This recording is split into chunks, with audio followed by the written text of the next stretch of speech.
perintah yang larangannya tidak berlaku untuk dimasukkan mukoyat, berarti pengharaman kita tentang Al-Baqarah ayat 173 untuk binatang-binatang yang diharamkan itu hapus semua, runtuh semua. Coba dibaca ayat 173 Al-Baqarah tentang haram, innamal harrama alaikumul maitata wad dama wa lahmal khinziri wa ma uhilla bihi li ghairillah itu. Quran surat Al-Baqarah surat kedua ayat 173. Innama harrama alaikumul maitata wad dama wa lahmal khinziri wa ma uhilla bihi li ghairillah. Faman ittara ghaira baghin wa la 'adin fala isma alaihi. Innallaha ghafurur rahim. Sesungguhnya dia hanya mengharamkan atasmu bangkai, darah, daging babi, dan daging hewan yang disembelih dengan menyebut nama selain Allah. Tetapi barang siapa terpaksa memakannya, bukan karena menginginkannya dan tidak pula melampaui batas, maka tidak ada dosa baginya. Sungguh Allah Maha Pengampun, Maha Penyayang. Nah, larangan ini tidak akan berlaku lagi di MTA kalau model pemahamannya seperti itu kan gitu. Karena ini adalah bersifat haram dan sudah khos di situ. Ini muqayyid. Ya, artinya tidak bisa dikalahkan menjadi pembatas larangan-larangan keharaman dari binatang-binatang yang lain. Nah, kalau kita ngikuti mereka dalam memahami riba seperti itu, berarti ini harus dipangkas juga. Artinya binatang yang berkuku tajam, bertaring dan sebagainya itu betul-betul haram.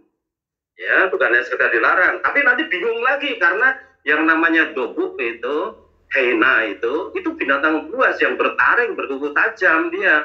Makannya ada juga daging dia, tetapi halal dalam pandangan Rasul kan gitu.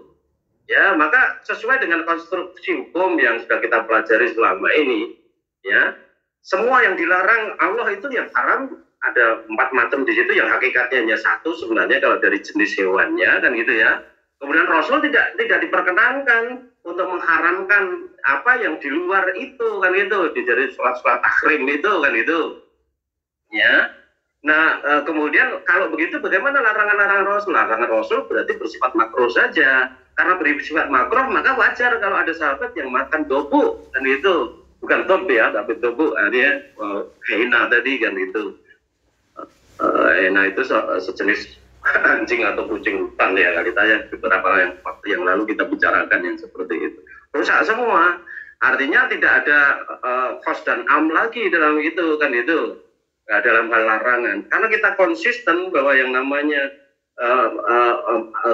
muqayyad itu harus didahulukan daripada yang mutlak gitu ya. Maka di dalam larangan tentang binatang yang diharamkan untuk dimakan itu kita pegang, kemudian harusnya juga di dalam memahami ayat-ayat riba juga begitu. 130 surat Al-Imran itu merupakan ayat yang muqayyad, yang kemudian membahas istilah riba bagi semuanya. Istilah riba secara umum kan tambahan walaupun sedikit kan itu. Ada hadis yang menjelaskan itu tidak diperbolehkan untuk yang meminjam maupun yang meminjami, meminjam maupun yang dipinjami. Tetapi Rasulullah justru malah memberikan tambahan.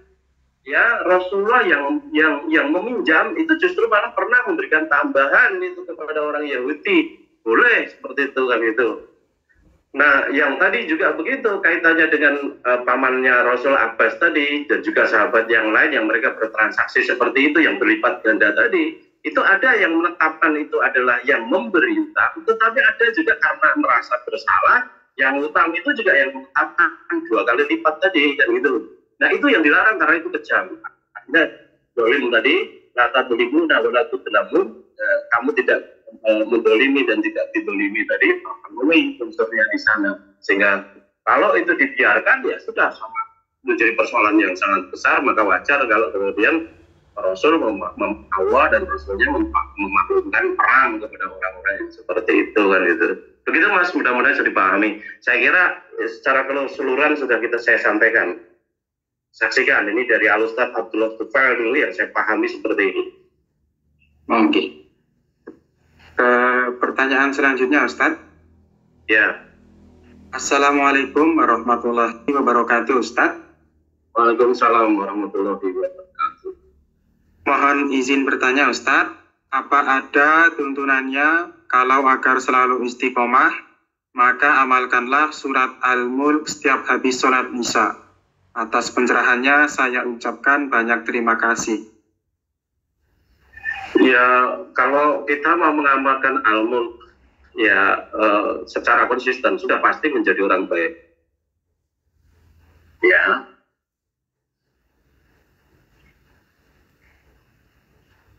Coba dibaca ayat 1 sampai 5 Al-Mulk. 1 sampai 5 saja.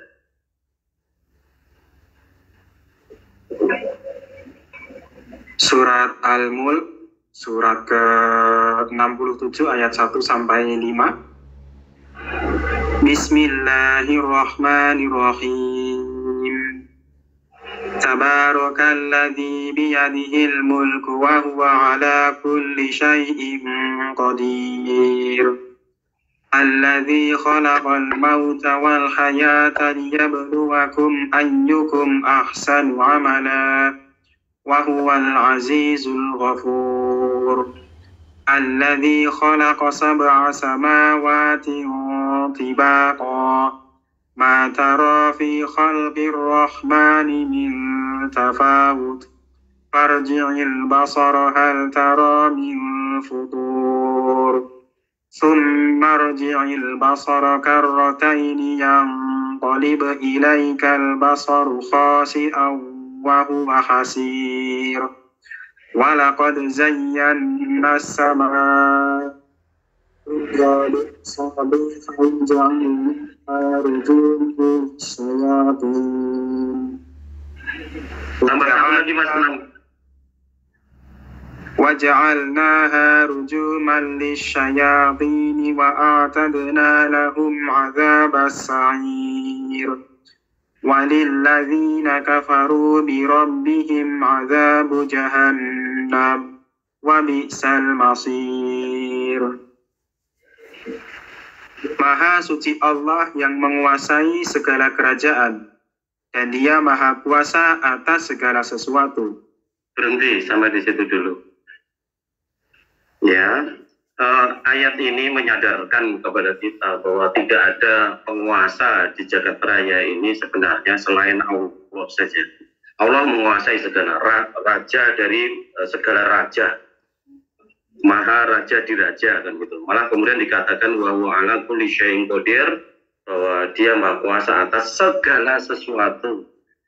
Ya, berkuasa atas segala sesuatu, termasuk juga memberi rezeki kita, memberi kesehatan kita, mencabut kesehatan kita, mencabut rezeki kita, menjadikan kita orang mulia, menjadikan kita orang hina dan sebagainya, menghancurkan kehidupan kita, memakmurkan kehidupan kita, itu semuanya ada di tangan Allah.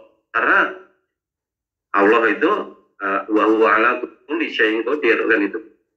Nah, artinya kalau kita mengamalkan ayat ini saja, kita sudah tidak bisa main-main yang namanya hidup beragama itu, karena Allah mengawasi kita senantiasa 24 jam penuh dengan kamera-kameranya yang berupa malaikat yang mengawasi dari kanan, dari kiri dan sebagainya, mencatat ya perbuatan baik, perbuatan buruk. Artinya kita betul-betul di hadapan Allah itu ditelanjangi, tidak ada tempat bersembunyi, tidak ada tempat yang tersembunyi dari kita, dan tidak akan ditipu. Yang namanya Allah itu tidak bisa ditipu sama sekali, tidak seperti manusia kan gitu. Jadi sebenarnya ngamalkan satu ayat ini saja kamu sudah menjadi manusia yang luar biasa. Tidak hanya sekedar istiqomah, tapi betul-betul bertakwa kepada Allah. Kalau kita menyadari ayat ini gitu loh.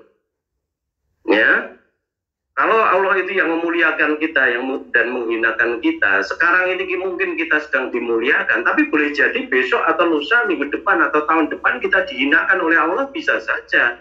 Kalau kita itu betul-betul berkhianat kepada Allah, gitu, tidak bersyukur kepada kemuliaan yang diberikan oleh Allah kepada kita itu kan gitu.